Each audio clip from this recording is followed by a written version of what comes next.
Good afternoon, everyone, and thank you very much for inviting me to spend a little bit of time presenting to you about the FIA Formula E ABB Formula E season and championship. We created this idea about 6.5 years ago, and it was created by two gentlemen, Alejandro Agag, a Spanish business person, and Jean Todt. Jean Todt is the president of the FIA. The FIA is the governing body of motorsport throughout the world. And they were sat one evening in Paris having dinner, and they were talking about climate change and what could be done to change the world. And we realized that we human beings sometimes need something exciting to move us along, to help us do these changes. And they came up with the idea of using motorsport as the platform to show to the world that EVs were here, they were cool, they were sexy, and that they were the future for ourselves to go and drive. So we started thinking about what the race would look like, but we didn't have a car.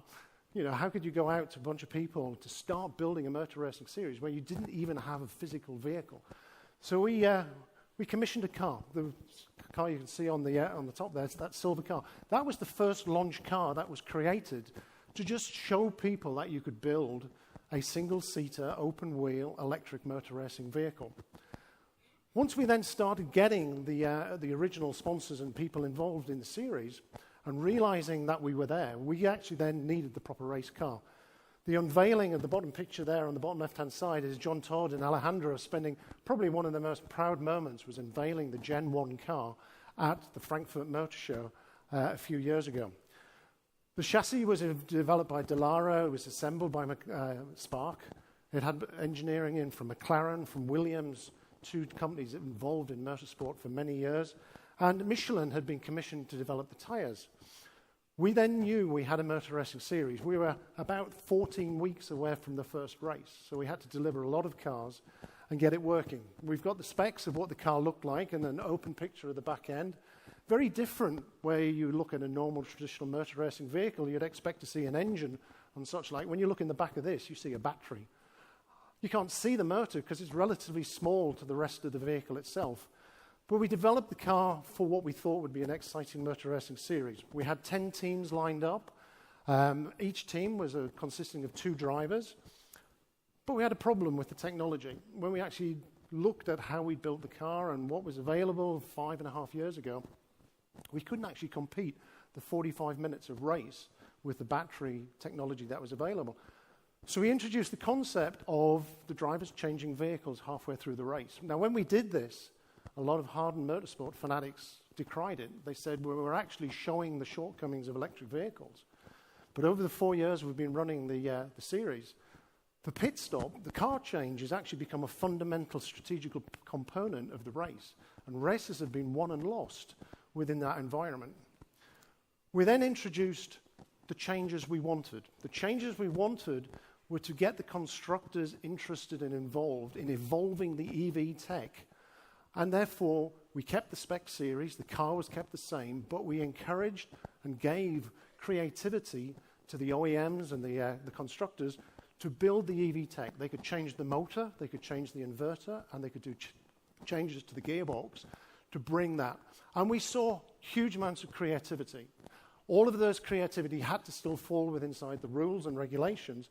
But over the years, as we went through Season 2, Season 3, Season 4, using more efficiency from the tires, more efficiency from the inverter, more efficiency from the motor, we were able to increase lap times, so the laps were quicker.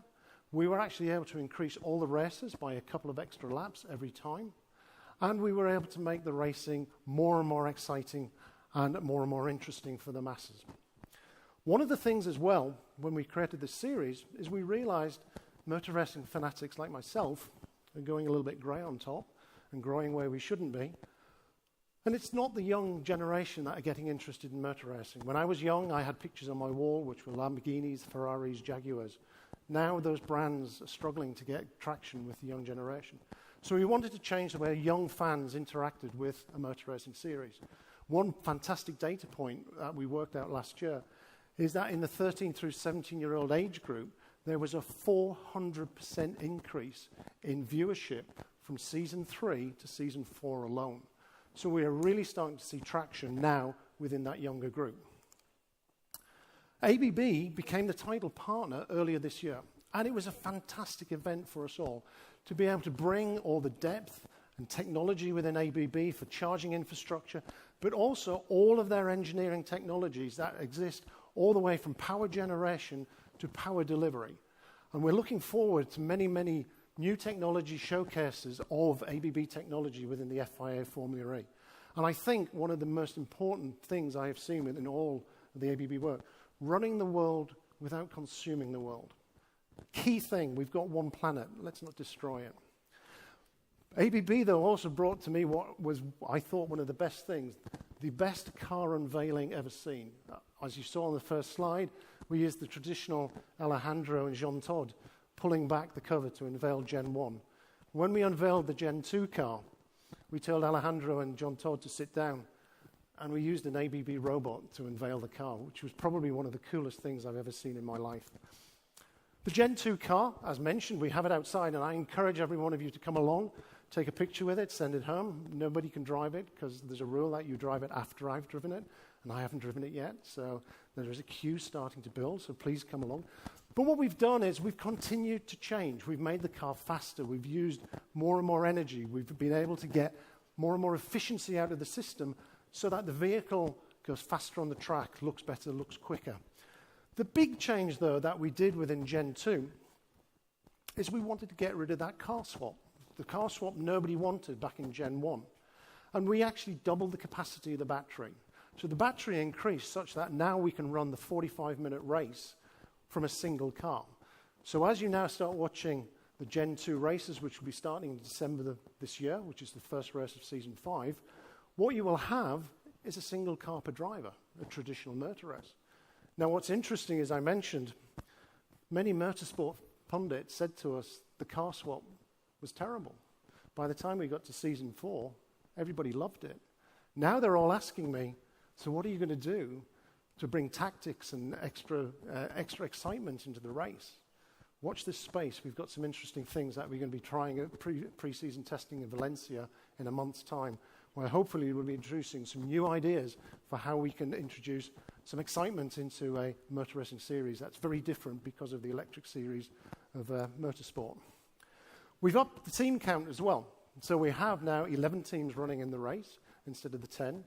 Of those 11 teams, 9 of them are traditional OEMs. So the traditional OEMs that build the electric vehicles that we will all be driving in the near future are from the OEMs. You have to ask yourself, why are the OEMs so interested in electric motor racing series? It's because they see it as the test bed for their technologies.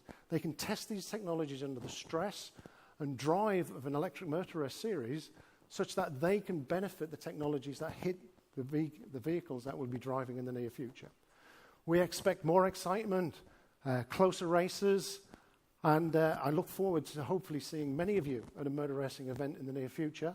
If you do see me, I will have a Formula E shirt on, come find me, and I will wax lyrically for hours about the technology that's involved in the vehicles and the car itself.